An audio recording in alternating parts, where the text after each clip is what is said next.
Mentioned earlier, it is day 5 of the Commonwealth Games, and for the most part, things are going pretty well so far. And as we all know, with all the previous criticism, at one point there was even talk that the Games may have been postponed. So, were these comments fair or unfair? Kush Panthaki sat down with an Indo-Canadian journalist, G.A. Easwar of Desi News, to discuss the topic.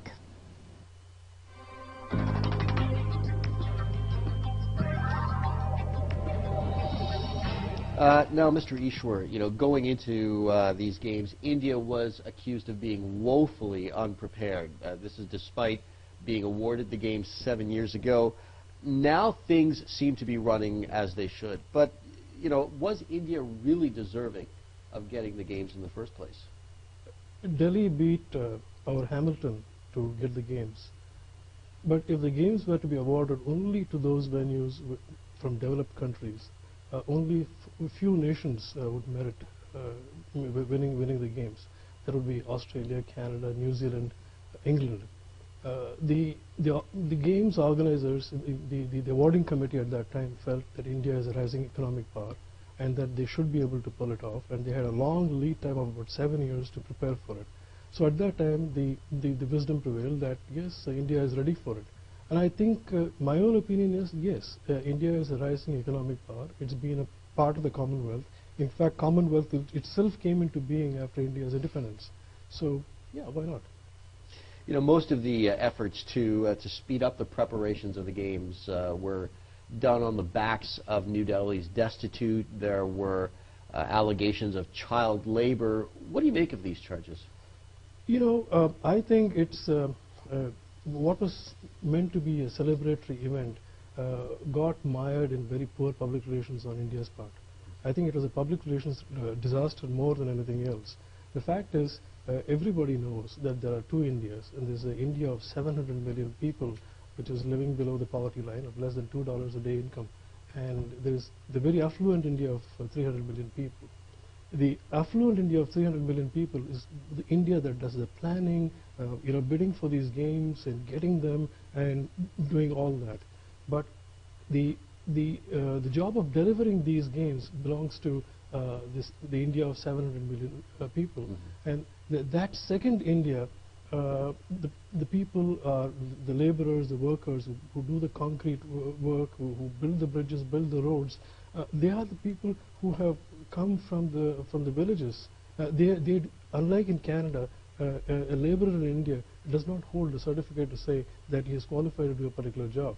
They just come, and when they come, unlike in developed countries, and the media here hasn't realized that, is that they come, live at the site where the games are being held, and they live with the family there, and which is why you saw the children present at those games. I would think that they're not child laborers. They were just kids playing around where mom and dad were working, and they were just carrying a little a brick here, right, and something else there. Right. But I don't believe that it is as much a child labor. I think the CWG organizers in Delhi were very careful about that, but it was a public relations disaster. Now, you mentioned the media. These games were supposed to be India's coming of age, so to speak, but a lot of the Western media attention was focused on the shortcomings leading up to it. Was that criticism justified? Yes and no. The fact is that India was awarded the games in 2003, and the work on these games did not begin until 2008. 2008, they woke up and said, okay, we've got to do something about it.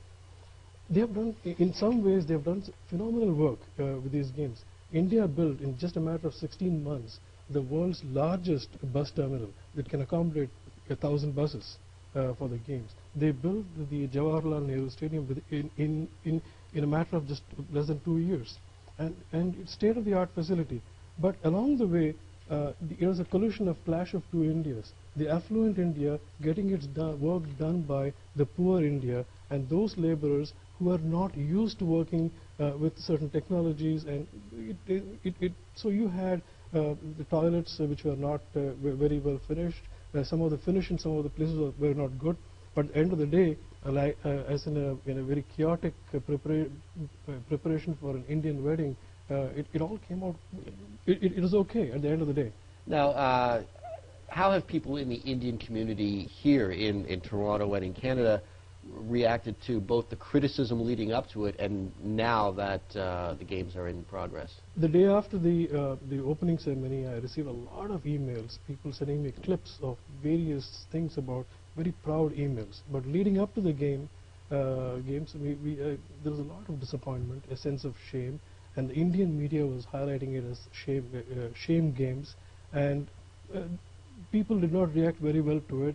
They were a little bit disappointed. They felt let down, and the fact is there is a lot of corruption in India even today, and India is trying to come out of it and trying to make itself into a developed economy, a world leader of sorts. But along the way, there are potholes like in an Indian road, and these potholes I think will smoothen out as we go along. And now there's a sense that, oh, we can even host the Olympics. All right, well, I guess we'll have to leave it at that. I want to thank you for coming in, Mr. Easwar, and yeah, I guess we'll have to see how this thing eventually turns out in the end. I think it will turn out well. Thank you.